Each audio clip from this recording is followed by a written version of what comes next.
Señor mío, en este jueves 19 de junio me detengo un momento para reconocer tu fidelidad.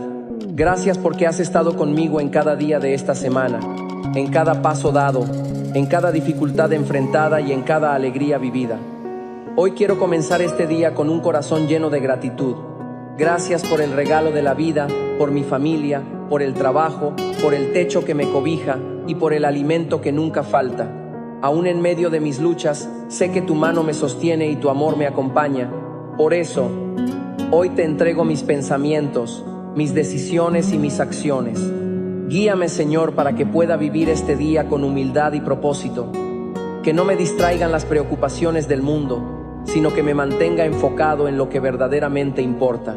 Si encuentro dificultades, dame sabiduría. Si me siento débil, dame fortaleza. Si pierdo el rumbo, tráeme de regreso a ti. Amén.